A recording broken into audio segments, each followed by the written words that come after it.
మర్నాటి ఉదయం చిత్రసేనుడు తండ్రిని సాగనంపి మంత్రులతో కలిసి తిరిగి తన భవనం చేరేసరికి అక్కడ గుంపుగా కూడిన చాలా మంది పౌరులు కనిపించారు. వాళ్ళు గొంతులెత్తి, మహారాజా, మమ్మల్ని కాపాడాలి. ఈ అడవిలో ఉన్న ఉగ్రాక్షుడు, వాడి సేవకులు లోగడ మా పశువుల్ని మాత్రమే ఎత్తుకుపోయేవారు. ఈ మధ్య మనుషులను కూడా ఎత్తుకుపోవడం ప్రారంభించారు అంటూ ఏడవసాగారు. ఉగ్రాక్షుడి పేరు వింటూనే చిత్రసేనుడు నిలువెల్లా కంపించిపోయాడు. కాని అంతలోనే అతడికి ఎక్కడలేని పౌరుషం వచ్చింది. ఇప్పుడు తను నిస్సహాయుడు కాదు. రాజ్యం, పరివారం, సైన్యం గల రాజు. తన రాజ్యంలోనే ఉంటూ ప్రజలను నానాహింసల పాలు చేసేవాణ్ణి ఎవణ్ణైనా సరే హతమార్చవలసిన బాధ్యత తన మీదుంది. అలాంటి వాడు ఉగ్రాక్షుడైనా తను మిన్నకుండేందుకు వీల్లేదు. మీ పశువుల్ని, మనుషుల్ని ఎత్తుకుపోతోంది ఉగ్రాక్షుడే అని మీకెలా తెలుసు అని అడిగాడు చిత్రసేనుడు. ఈ ప్రశ్న వింటూనే అక్కడ గుమిగూడిన పౌరుల్లో సంచలనం బయలుదేరింది.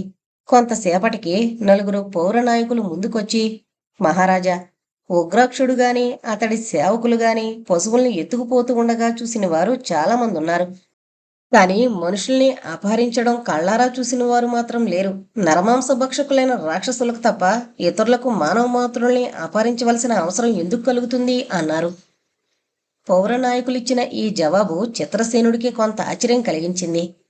పశువుల్ని ఎత్తుకుపోయే రాక్షసులు ఉగ్రాక్షుడి సేవకులైన మనుషుల్ని మాయం చేసేవాళ్లు మాత్రం వారే ఉండరు అనుకున్నాను. చిత్రసేనుడు ఇలా అనగానే మంత్రి అతన్ని సమీపించి రహస్యంగా, మహారాజా, ఉగ్రాక్షుడి గురించి దూతల ద్వారా విన్నాను. వాడు మహాభయంకరుడు అన్నాడు.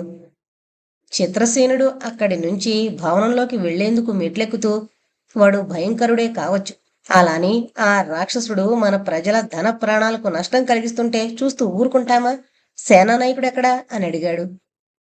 ఆ ప్రశ్న వింటూనే వెనకగా వస్తున్న సేనానాయకుడు మహారాజా అంటూ ముందుకొచ్చాడు. మన సైనికులెక్కడా? వాళ్ళు సుశిక్షితులు, ధైర్యసాహసాలు కలవాళ్లేనా అన్నాడు చిత్రసేనుడు. సేనానాయకుడు కొంచెం ఆశ్చర్యం కనబరుస్తూ, వాళ్ళు శిక్షణ, ధైర్యసాహసాల మాట మహారాజా, కావాలంటే వాళ్ళు కొండల్ని పిండి కొట్టగలరు అన్నాడు. ఓ, ఆ కొండల్ని పిండి కొట్టడం బలం ఉన్న ఏ కూలివాడైనా చేయగలడు. నేనడిగేది అది కాదు. అవసరమైతే ఉగ్రాక్షుడికి ఎదురు నిలిచి పోరాడే గుండె నిబ్బరం మన సైనికులకున్నదా అని నేను తెలుసుకోదలిచాను అన్నాడు చిత్రసేనుడు. సేనానాయకుడు నిలువెల్లా కంపించిపోయాడు. తర్వాత తడబడే గొంతుతో, మహారాజా, ఆ రాక్షసుడు అంటూ అతడు ఏమో చెప్పబోయేంతలో అతడి తత్తరపాటు గ్రహించిన చిత్రసేనుడు నవ్వి, సేనాని, నువ్వే ఆ రాక్షసుడి పేరు విని ఇంతగా వణికిపోతుంటే ఇక సైనికుల మాట చెప్పనవసరం లేదు. ఇంతకు వాళ్ళు నివసించే గుడారాలు ఎక్కడా అని అడిగాడు. సేనానాయకుడు ముందుండి పడమటి వైపునున్న బురుజు మీదకి దారి తీశాడు. చిత్రసేనుడు అక్కడికి చేరగానే సేనానాయకుడు బాణం వేటు దూరంలో ఉన్న చిన్న కొండలు పొదలకేసి చేయి చూపుతూ, మహారాజా, మన సైనికులు గుడారాలు నిర్మించుకునేందుకు ఆ కొండ ప్రాంతాన్ని చదును చేస్తున్నారు అన్నాడు. చిత్రసేనుడి దృష్టికి కొన్ని వేల మంది సైనికులు కనిపించారు.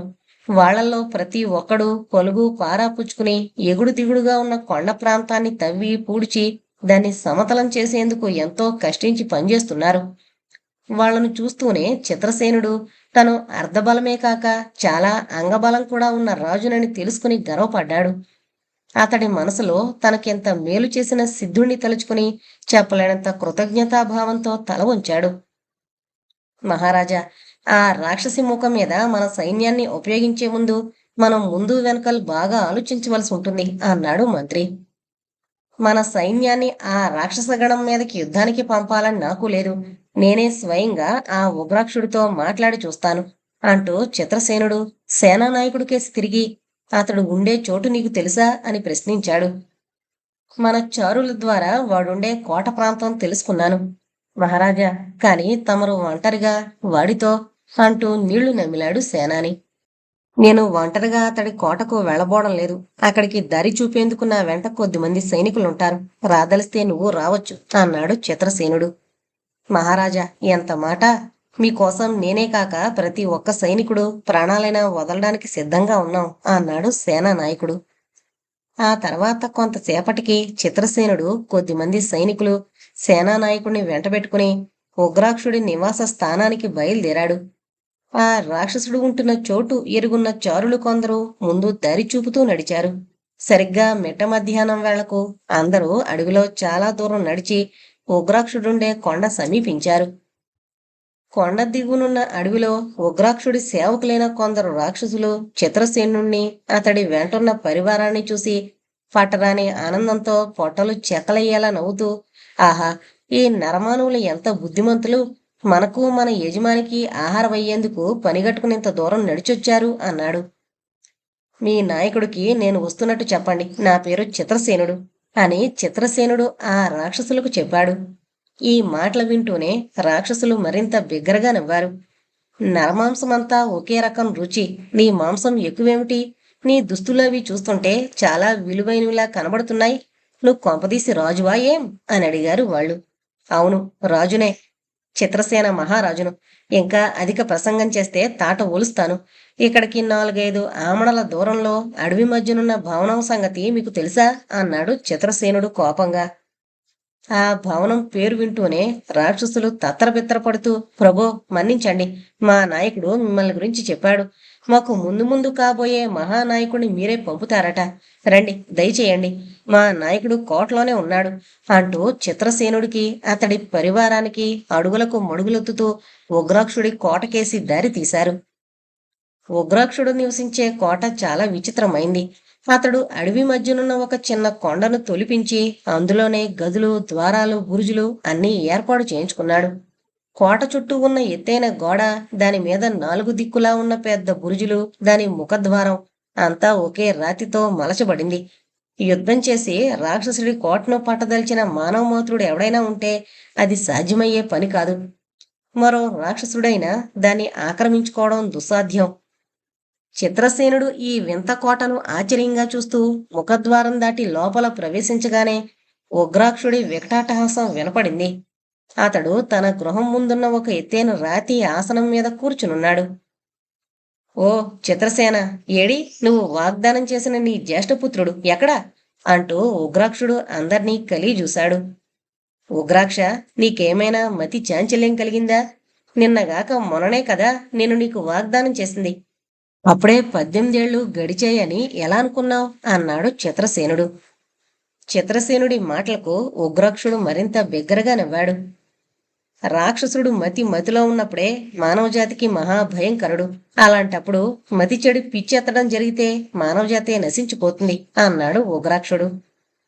మానవజాతి సంగతేమో నాకు తెలియదు గాని ముఖ్యంగా నా రాజ్యంలోని మానవులు మాత్రం నశించిపోతున్నారు అన్నాడు చిత్రసేనుడు. నీ రాజ్యమా అంటూ ఉగ్రాక్షుడు ఆశ్చర్యపడి అంతలోనే చిరునవ్వు నవ్వుతూ, అవును, ఈ ఉగ్రాక్షుడి అడివంతా నీ రాజ్యమే. నర్మదా నది తీరానున్న ధవళగిరి రాజ్యం వైపు తప్ప తతిమా అన్ని దిక్కులు ఉగ్రాక్షుడి అడవి ఎటు చూసినా 100 ఆమడలు అన్నాడు. ఈ అడవి మధ్యనున్న గ్రామాల్లో, గూడాల్లో ఉన్న ప్రజలను నీ అనుచరులు అపహరిస్తున్నారు. పశువులను ఎత్తుకుపోతున్నారు. ఇది నువ్వు చేసిన వాగ్దానానికి విరుద్ధం. నన్ను హాయిగా ఈ ప్రాంతాన్ని పాలిస్తూ ఉండనిచ్చేందుకు అంగీకరించావు కదా అన్నాడు చిత్రసేనుడు. చిత్రసేనుడి మాటలు వింటూనే ఉగ్రాక్షుడు వెలవెలపోయాడు. ఏదో మాట్లాడబోయి అంతలోనే ఆగి తనకెదురుగా ఉన్న పెద్ద బండరాళ్ళకేసి చేయి చూపుతూ, అందరూ ఆ పీఠాల మీద సుఖంగా కూర్చోండి అని చిత్రసేనుడికేసి చూస్తూ, చిత్రసేన, నువ్వు పొరబడ్డావు. నీ ఈ అడవి రాజ్యంలో జరిగే మానవ అపహరణలకు బాధ్యులు నా అనుచరులు కాదు అన్నాడు. నువ్వు కాని నీ అనుచరులు గాని మనుషుల జోలికే వెళ్లడం లేదని నువ్వు నన్ను నమ్మించి చూస్తున్నావా ఉగ్రాక్ష అన్నాడు చిత్రసేనుడు కోపంగా. నా అనుచరులు అసలు మానవుల్ని తాకడం లేదని నేను చెప్పడం లేదు. ఏదో పండగకి పబ్బానికి ఒకణ్ణి అరా ఎత్తుకుపోయి భక్షించుండొచ్చు. కానీ గ్రామాల మీద పడి మనుషుల్ని ఎత్తుకుపోతున్న వాళ్ళు మరొకరు. వాళ్ళు రాక్షసుల కన్నా క్రూరులు, భయంకరులు అంటూ ఉగ్రాక్షుడు ఆగి సాలోచనగా చిత్రసేనుడికేసి చూస్తూ, జ్వాలాద్వీపం పేరు ఎప్పుడైనా విన్నావా చిత్రసేన అని అడిగాడు. అలాంటి పేరుగల ద్వీపం ఒకటి ఉన్నదనే సంగతి నాకు తెలీదు అన్నాడు చిత్రసేనుడు ఆశ్చర్యంగా. అయితే ఈ రాత్రికి నువ్వు నీ అనుచరులు ఇక్కడ ఉండేట్టయితే ఆ ద్వీపాన్నించి రాత్రి వేళలా ఈ అడవి ప్రాంతాలకు వచ్చిపోయే ఆ క్రూరుల్ని చూపెడతాను. వాళ్ళు బలంలో మా రాక్షసులకు తీసికట్టే, కాని వాళ్ళు ఎక్కొచ్చే భయంకరమైన వింత మృగాలు. వాటికి రెక్కలుండి ఆకాశంలో ఎగురుతాయి గనక పక్షులందాం. వాటి ధాటికి తట్టుకునే శక్తి మాలో ఎవరికీ లేదు. అప్పటికి ఆ జ్వాలాద్వీపం నుంచి వింత పక్షి మీద సవారై వచ్చిన ఒకని ప్రాణాలతో పట్టుకున్నాం. కానీ వాడు ఏ కారణం వల్లనో మర్నాటికల్లా చచ్చిపోయాడు. వాడి కంకాళాన్ని చూడదలిస్తే నా వెంటరా అన్నాడు ఉగ్రాక్షుడు. చచ్చినవాడి కంకాళాన్ని కాదు, నువ్వు చెప్పే మాట నిజమైతే ప్రాణాలతో ఉన్న ఆ దుర్మార్గుల్ని, వాళ్ళు ఎక్కొచ్చే భయంకర పక్షుల్ని నాకు చూడాలనుంది అన్నాడు చిత్రసేనుడు. ఇందుకు సరేనంటూ ఉగ్రాక్షుడు తల ఊపాడు. ఉగ్రాక్షుడు చిత్రసేనుణ్ణి, అతని వెంటొచ్చిన పరివారాన్ని, భటులను వెంటబెట్టుకుని వారిని తన కోటలోని వెలలేని రత్నరాసులను, వెండి బంగారాలను చూపించాడు. ప్రపంచం పుట్టినప్పటి నుంచి ఆనాటి వరకు రాక్షసులు వాడిన వివిధ రకాల ఆయుధాలు, విచిత్రమైన శిరస్త్రాణాలు చూసి చిత్రసేనుడు చాలా అబ్బురపడ్డాడు. కాని అతన్ని అన్నింటికన్నా ఆశ్చర్యపరిచింది రాక్షసుడి కోటలో ఉన్న ధనరాశులు. ఉగ్రాక్ష, రాక్షసులైన మీకు ఈ ధన కనకాలతో ఏం పని అని అడిగాడు చిత్రసేనుడు. ఈ ప్రశ్న వింటూనే ఉగ్రాక్షుడు పెద్దగా నవ్వి, ఏనాటికైనా మా రాక్షస జాతి నాగరికులై మీలా వర్తక వ్యాపారాలు, వ్యవసాయ పనులు చేయదలిస్తే వీటిని ఉపయోగించుకుంటారు. అదొక్కటే కాక మరో 18 ఏళ్లకు సంభవించనున్న ఒకానొక ముఖ్య సంఘటనను మనసులో ఉంచుకుని కూడా ఈ ధన కనకాలను కోటలో భద్రపరిచాను అన్నాడు. 18 ఏళ్ల తర్వాత ముఖ్య సంఘటన అంటూ ఉగ్రాక్షుడు మాట్లాడగానే చిత్రసేనుడికి ఇందులో ఏదో మోసం ఉన్నదన్న అనుమానం కలిగింది. అయినా తన అనుమానాన్ని రాక్షసుడు పసిగట్టేలా ప్రవర్తించడం మంచిది కాదు. తను 18 ఏళ్ల తర్వాత ఎప్పుడో నిజంగా తన కొడుకుని అతడి పరం చేస్తానని వాడు నమ్మితే నమ్మని అనుకున్నాడతను. చిత్రసేనుడు రాక్షసుడి కోటలోని అద్భుతాలన్నీ చూసే లోపల సూర్యాస్తమయమైంది. ఉగ్రాక్షుడు తన అతిథికి, అతడి అనుచరులకు గొప్ప విందు చేశాడు. విందు మధ్యలో ఉగ్రాక్షుడి సేవకుడొకడు యజమాని దగ్గరకొచ్చి, ప్రభో, జ్వాలాద్వీపవాసులు ఎక్కువచ్చే భయంకర పక్షి ఒకటి కుంభీకుప్ప ప్రాంతంలో కనిపించింది. అక్కడ కాపలా వాళ్ళు మంటలు వేసి ఆ సంగతి తెలియపరిచారు అన్నాడు. సేవకుడి మాటలు వింటూనే ఉగ్రాక్షుడు అదిరిపడి, చిత్రసేన, మనం త్వరగా బయలుదేరడం మంచిది. నీ రాజ్యంలో ప్రజలెత్తుకుపోయే మహాక్రూరుల్ని నీకు చూపెడతాను అన్నాడు. అందరూ క్షణాల మీద భోజనాలు చేసి ఉగ్రాక్షుడి వెంట బయలుదేరారు. ఉగ్రాక్షుడు తన వెంట చిత్రసేనుణ్ణి, కొద్దిమంది ఆయుధదారులైన తన సేవకుల్ని తీసుకుని తతిమావారిని తన అనుచరుల వెంట మరో దిక్కుగా పంపాడు. ఉగ్రాక్షుడు, చిత్రసేనుడు కోట వదిలి తూర్పు దిక్కుగా కొంత దూరం అడవిలో నడిచేసరికి హఠాత్తుగా కోట వైపు నుంచి పెద్ద రెక్కల చప్పుడు, కీచుమనే వికృత ధ్వనులు వినిపించాయి. అందరూ చెట్ల మధ్య ఆగి కోటకేసి చూశారు. కోట మీద వలయాకారంగా రెక్కలు చాచిన కొన్ని వింత ఆకారాలు ఎగురుతున్నాయి. కోట రక్షకులైన రాక్షసులు పొడిగాటి దివిటీలు గాలిలోకెత్తి కేకలు పెడుతూ అవి కిందకు దిక్కుండా భయపెడుతున్నారు. ఉగ్రాక్ష, ఈ వికృతాకారాలు భయోత్పాతం కలిగించేలా ఉన్నవే. అవి నీ కోట మీద దిగి దాన్ని ఆక్రమించుకోవాలని ప్రయత్నిస్తున్నాయా అన్నాడు చిత్రసేనుడు. జ్వాలాద్వీప వాసులు అలాంటి ప్రయత్నం లోగడ 1-2 సార్లు చేశారు. కానీ నా సేవకులు పెద్ద పెద్ద కాగడాలు, ఈటెలు ఉపయోగించి ఆ భయంకర పక్షులపై స్వారీ చేస్తున్న ఒకని కింద పడగొట్టారు. వాణ్ణి గానుగకు కట్టి 4-5 చుట్లు తిప్పేసరికి తను ఎక్కడి నుంచొచ్చింది చెప్పాడు. కాని తతిమా వివరాలు తెలుసుకునే లోపలే వాడు చావడం జరిగింది. ఇప్పుడు వాడి అనుచరులు నా మీద పగ తీర్చుకునేందుకు ప్రయత్నిస్తున్నారు. అంతే, వాళ్ళు సాహసించి కోటలో దిగరని నాకు నమ్మకం అన్నాడు ఉగ్రాక్షుడు. ఉగ్రాక్షుడి మాటలు ముగించకముందే ఆ చుట్టుపట్ల గల చెట్లు, చేమలు గాలికి ఊగిపోయాయి. ఆ వెంటనే గుండెలు అవిసేలాంటి భీకర ధ్వనులతో 2 పక్షులు అల్లంత ఎడంలో కిందకు దిగాయి. వాటి వీపుల మీద నుంచి పులి చర్మాలు ధరించిన 4 మనుషులు దిగారు. వెంటనే ఉగ్రాక్షుడు చిత్రసేనుణ్ణి, తన అనుచరులను ఒత్తుగా ఉన్న చెట్ల మాటుకు తీసుకుపోయాడు. వింత పక్షుల నుంచి దిగిన మనుషులు నేలబారున పడుకుని చుట్టూ చెట్లలోకి కొద్దిసేపు జాగ్రత్తగా పరీక్షించి చూసి తర్వాత లేచి ఏమో సంప్రదించుకుని ముందుకు నడిచారు. వాటి వెనకగా రెక్కలు అల్లాడిస్తూ పక్షులు బయలుదేరాయి. నిజానికి రెక్కలున్నా వాటిని పక్షులు అనుకునేందుకు వీల్లేదు. వాటి ముక్కులు దాదాపు 3 అడుగుల పొడవున్నాయి. ముక్కులు తెరిచినప్పుడల్లా వాటి నోళ్లల్లో పులికూరల్లాంటి పళ్ళున్నాయి. శరీరం మీద ఎక్కడా ఈకల్లేవు. జంతువులకున్నట్టు వాటికి చిన్న తోక ఒకటుంది. అవి పక్షుల్లాగే 2 కాళ్ళ మీద కొంచెం ముందు కొంగి నడుస్తున్నాయి. వాటి ఎత్తు 7-8 అడుగులుంటుంది. నిజమైన ప్రమాదం ఆ పులి చర్మం గాళ్ల నుంచి కాదు, ఈ వింత పక్షుల నుంచి. అవి వాళ్లకు వాహనాలుగాను రక్షకులుగాను పనిచేస్తాయి. ఎవరైనా ఆ క్రూరుల్ని ఎదుర్కొంటే ముందుగా వచ్చి మీద పడేవి ఈ పక్షులు. రకరకాల ఈలలతో వాటిని తమ శత్రువుల మీదకి ఆ పులిరాయుళ్లు ఉసుగొలుపుతారు. నా సేవకుల్లో కొందరిని ఈ పక్షులు తమ ముక్కులతో కాలి గోళ్లతో చీల్చి ముక్కలు ముక్కలుగా చేశాయి అన్నాడు ఉగ్రాక్షుడు. ఉగ్రాక్షుడు ఇలా మాట్లాడుతున్నంతలో వింత పక్షుల మీద నుంచి దిగిన వాళ్ళు మెల్లగా ఈలలు వేస్తూ చెట్లలోకి నడవసాగారు. పక్షులు రెండు ఒకసారి ముక్కులు పైకెత్తి రెక్కలాడించి వాళ్ళ వెనకగా కదిలాయి. అదిగో ఆ కొండ పాదంలో ఉన్న గుడెంకేసే వీళ్ల ప్రయాణం. మరికొందరు నీ పౌరులు మాయమవబోతున్నారు అన్నాడు ఉగ్రాక్షుడు.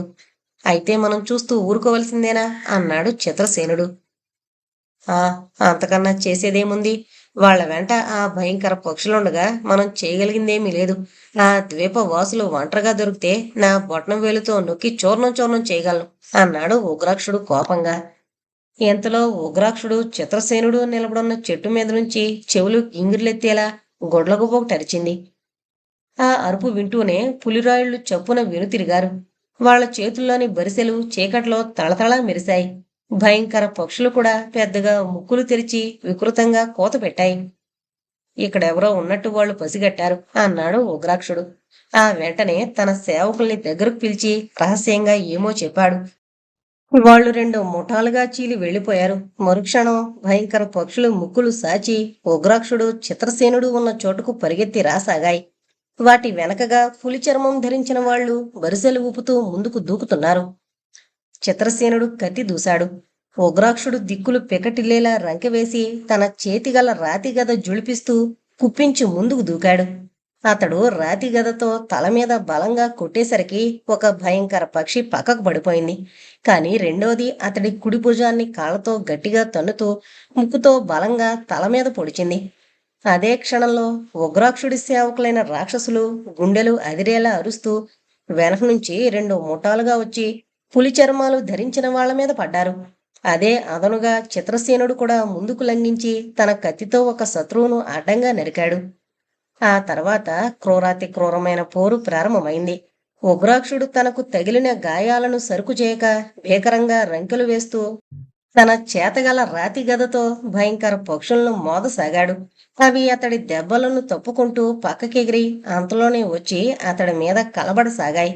వాటి ముక్కు పోట్లకు కాలిగోళ్ల దెబ్బలకు ఒక్క ఉగ్రాక్షుడే కాక అతడి సేవకులు కూడా గురయ్యారు. చిత్రసేనుడు తన కత్తి దెబ్బకు ఒక శత్రువు కింద పడగానే తతిమావాళ్ల మీద కురికాడు. వాళ్ళు తమ బరిసెలతో అతడి కత్తి నుంచి రక్షణ చేసుకుంటూ విచిత్రమైన ఈలలు వేస్తూ వెనక్కు తగ్గసాగారు. వాళ్లను చుట్టుముట్టాలన్న ప్రయత్నం పక్షులు అడ్డు రావడంతో చిత్రసేనుడికి ఉగ్రాక్షుడి అనుచరులకు సాధ్యం కాలేదు. అవి తమ రెక్కలతో ముక్కులతో కాళ్లతో వారిని చితకబాదుతూ తమ యజమానులతో పాటు వెనక్కు వెళ్లసాగాయి. ఇది చూసిన ఉగ్రాక్షుడు భయంకరంగా గ్రన్నిల్లుతూ రాతిగదను రెండు చేతులతో రివ్వు రివ్వుమని తిప్పుతూ ముందుకురికాడు. ఆ సరికి చావగా మిగిలిన శత్రువులు ముగ్గురు పక్షుల రెక్కల మీదకి ఎగబాకారు. వాళ్ళు కీచుమంటూ పెద్దగా ఈల వేయగానే పక్షులు గాలిలోకి లేచాయి. ఉగ్రాక్షుడు రాతిగదను గాలిలో గిర్రున తిప్పి వాటికేసి విసిరాడు. ఆ ఊపుకు అతడు వెల్లకిల్లా పడిపోయాడు. బాణంలా మీదకొస్తున్న గదను ఒక భయంకర పక్షి ముక్కుతో గట్టిగా పొడిచింది. ఆ వెంటనే రాతిగద దబీమంటూ కింద పడిపోయింది. గాయాల వల్ల రక్తం వరదలై పారుతూ కింద పడున్న ఉగ్రాక్షుణ్ణి చిత్రసేనుడు సమీపించి, ఉగ్రాక్ష, ప్రాణాపాయకరమైన దెబ్బలేమీ తగలేదు కదా అని అడిగాడు. ప్రాణాపాయమా అంటూ ఉగ్రాక్షుడు బాధతో మూలిగి, ప్రాణాపాయం ఏమీ లేదు. బహుశా 10 రోజుల పాటు మంచం పట్టాల్సి వస్తుంది. నా సేవకులు ఎంతమంది చచ్చారు అని అడిగాడు. ఇద్దరిని భయంకర పక్షుల ముక్కులతో చీల్చివేశాయి. 4 గాయాల బాధతో మూలుగుతున్నారు అంటూ సమీపానికొస్తున్న రాక్షసుల కేసి తిరిగి, శత్రువుల్లో ఒకడే కదా చచ్చింది అని అడిగాడు చిత్రసేనుడు. అవును రాజా అన్నారు వాళ్ళు. ఛీ, పిరికి పందల్లారా, ఇంతమంది రాక్షస వీరులో ఉండగా ఎక్కడ్నుంచో వచ్చిన మానవ మాతృలు మనల్ని చావచిత కొట్టడమా? ఎక్కడ్నుంచో వచ్చిన మానవ మాతృలు మనల్ని చావచిత కొట్టడమా? ఛీ అంటూ ఉగ్రాక్షుడు లేవబోయాడు. అంతలో అతడి సేవకులు దగ్గరికొచ్చి అతన్ని నడుము భుజాలు పట్టుకుని లేవనెత్తి నిలబెట్టారు.